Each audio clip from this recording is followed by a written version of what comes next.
All right. My name is Kentrell Ziegler, and I'm going to be going over the um, the DNS Wireshark 8.1. Um, I kind of really like this lab, just really because I kind of wanted to get out of the phone book of the internet whole analogy. And DNS actually does intrigue me, so that's why I chose this one. I'm going to move this over to my second screen, just so I can follow along while actually doing things here. So basically, we're going to just start off like this. Uh, so first thing that we're going to do here is we are going to run NS lookup for the Indian Institute. So we'll do NS lookup www.india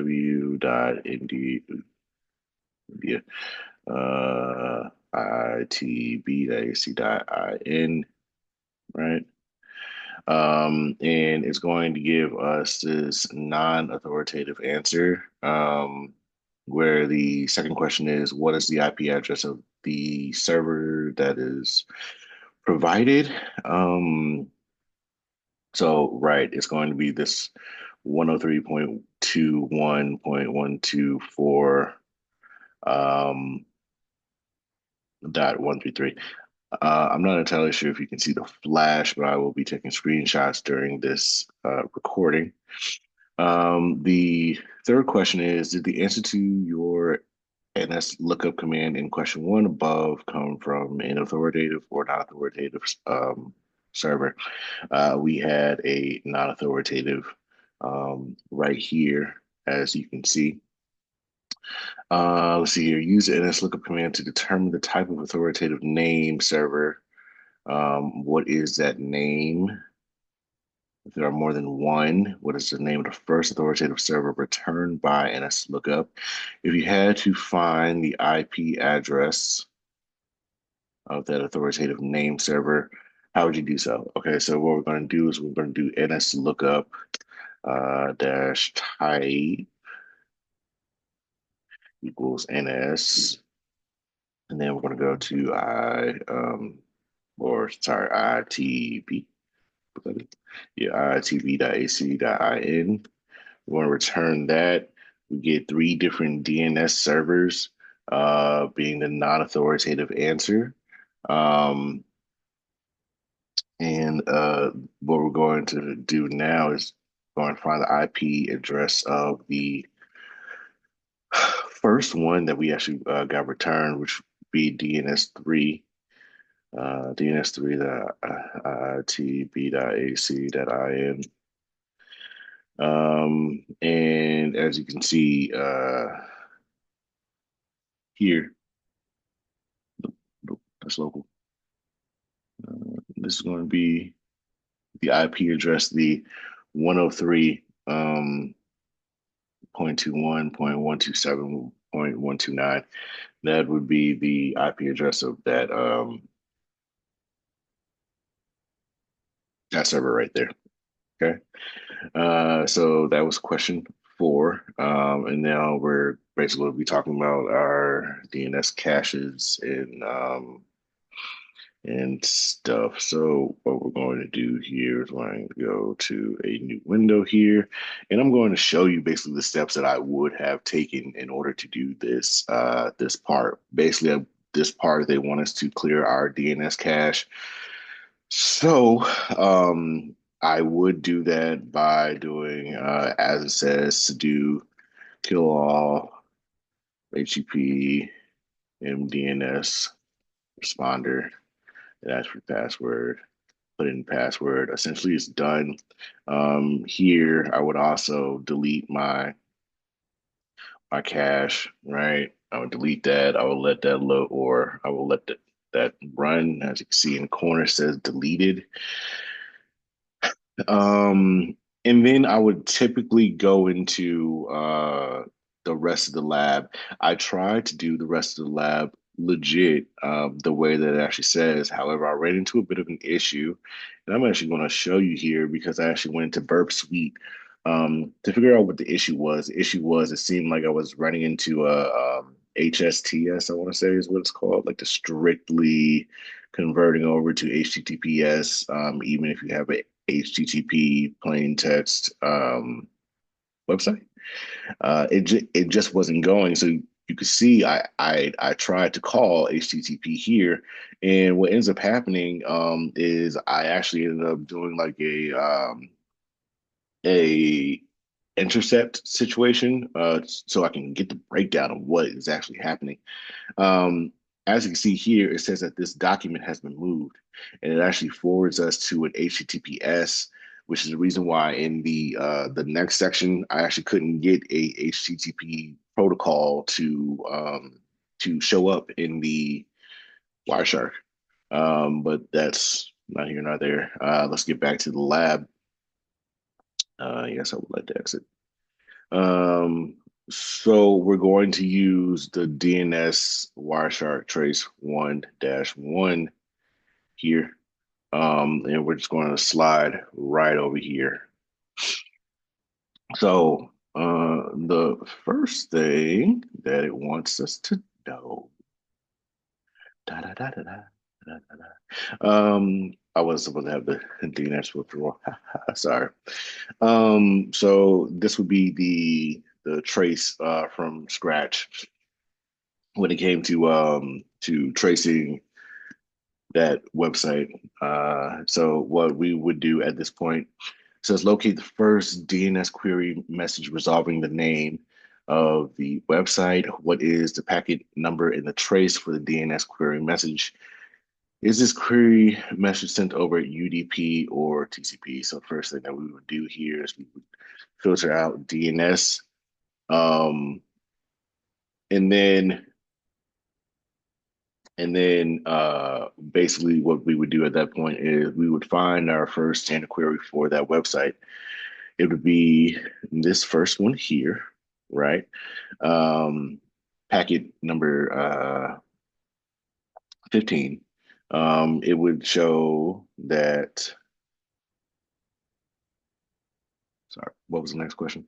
Yeah, it's packet number 15. Is this query message sent over UDP or TCP? This is sent over UDP, just because of the fact that we have our sorry, our port there is sent over UDP, as we have a UDP payload right here.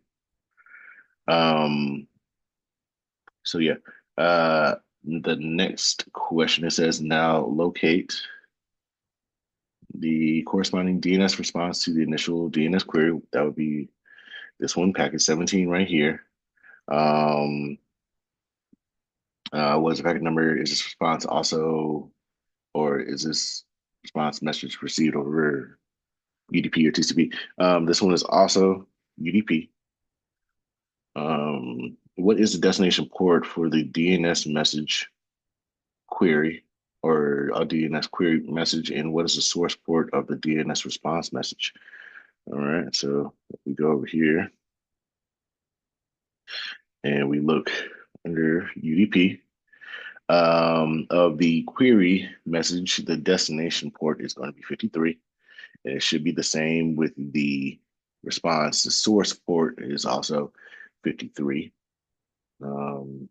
So there's that. To what IP address is the DNS query being sent? If we go back to the query, the IP address would be the 75757575 here.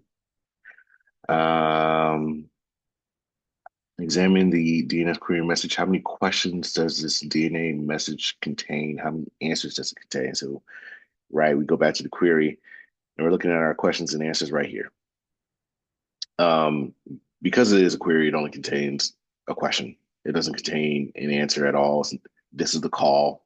This is the outgoing. Obviously, there is no response from anything. So It's only going to contain that one. Examine the DNS response message to the initial query message. How many questions does this DNS message contain? How many answers does this contain? Question and answers. Okay, so if we go to the response, here we go down to DNS. It has one question, it has one answer, okay, because it is the response there. Okay, so the next section is the web page for the base file. This is where we go into the base file of the graphic, which is what I could not necessarily get to, which is why I showed you the burp suite. Um, uh, that is basically going to be this section, and the reason why I could not get HTTP to even come up in Wireshark. But basically, it's going to be asking what is the packet number for the trace for the initial HTTP get. What is the packet number in the trace of the DNS query made to resolve um, Gaia, so that this initial HTTP request can be sent to the IP address. And what is the packet number in the trace of the received DNS response? What is the packet number in the trace of the HTTP GET for the image um, object? And what is the packet number in the DNS query made to resolve? Right. Okay. So how we're going to do that, first of all, first thing we're going to do is we're going to find those out and then we're going to note them. So filtering HTTP, the initial HTTP get that we get here is going to be 22. Right. So I'm just going to note that it's going to be 22. And then I believe that the second question, what is the packet number in the trace of the DNS query made to resolve? All right, so we're going to go right back to filtering on for DNS. The initial query for that was packet 15, as you can see. And then I believe that the next one was what's the packet number for the received DNS response? It's going to be 17, right? And then what is the packet number in the trace for HTTP GET request for the image? For the image. So we're going to go back to HTTP. So for the image, it's going to be packet number 205, right? And then the last question there is going to be, what is the packet number for, yeah, what is the packet number in the DNS query made to resolve gaia.cs.umass.edu so that the second HTTP request can be made and sent to gaia. Right. Um, so yeah, if we go back over the filter for this, um, there's actually not another query. It's not present. This this is cached. It doesn't need to send out another query. Um, because the how would I say the browser already has that DNS cached. So it doesn't necessarily need to do another DNS lookup. It already knows. It's already familiar with this, right? So what we're going to do here is going to tap out of here because at this point we're done with that section. We're going to clear this just for the sake of it. And we're going to again go back to NS lookup. So we're going to start another packet capture. We're going to do NS lookup on www.cs.umass.edu. And it looks like we're going to be looking more into the DNS protocol. So just to save me, I'm going to start this. I'm going to hit that, stop this, and then I'm going to apply this DNS over it because we're going back into DNS at this point. So the next question is going to be, what is the destination port for the DNS query message? And what is the source port for the DNS response message? So look at the query. Sorry, I got to keep looking back and forth. Okay, we're looking for the destination port. Got you. So that's the destination port for the query is 53. Okay. And then the source port for the response is also 53. It's coming back from the same place. The next question is to what IP address is the DNS query message being sent? Is this IP address of your default local DNS server? So we're going to the query message. And we're going to look under the IP layer. And yeah, so yeah, the destination is indeed 192.168.1.1. It's very generic. That is not my IP address um at all. So yeah, that would be the default local DNS server right there. Um Examine the DNS query message. What type of DNS query is it? Does the query message contain any answers? Well, it's a query message, so I'm assuming no on the answers. No answers. Um, Examining query message. What type of DNS query is it? Okay. Well, I can see from here that it's type A, but what we're going to do is all this confuses me. Right, right, right, right. Um, yeah. So if we're looking into our flags, right? Um, this is a standard query. Uh, and you can see that the type is A. And yeah, like I said, it doesn't contain any answers because it is call. It is a query, not the query response. Examine the DNS response message to the query message. How many questions does this DNS response message contain? How many answers? So we go down here, right? It's also a standard query response, which it would be type A here. It has one question, one answer. So that is how many you got there. All right. So basically, what we're going to do is we're going to okay, that's already stopped.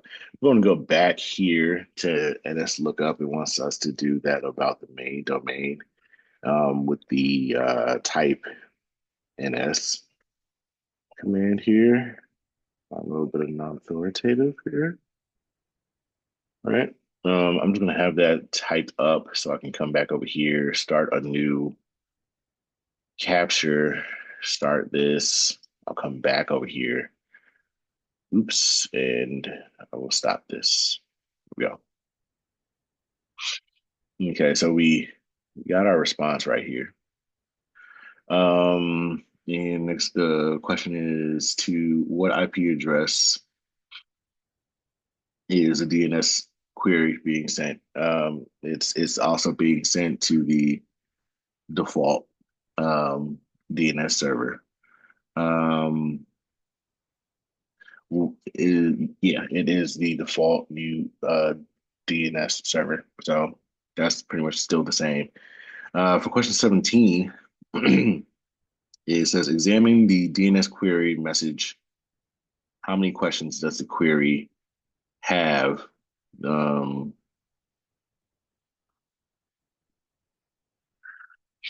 how many questions does the query have? Does the query message contain any answers? Um, query. It has one question, zero answers. This is pretty normal at this point. We're seeing this over and over again of the queries being the ones with the questions but no answers because I never had a response.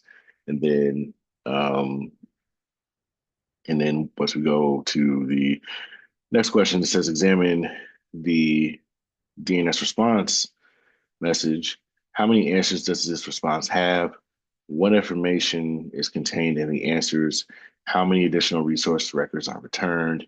What additional information is included in the additional resources if additional resources are returned? So if we go to the um, response, um, we're going to see that one question was asked, got three answers. And the three answers would be each and every single one of these name servers that we had right here when we were asking for it. Any additional information? Well, really, besides that, no additional information there. Um, but yeah, that is going to wrap up this lab.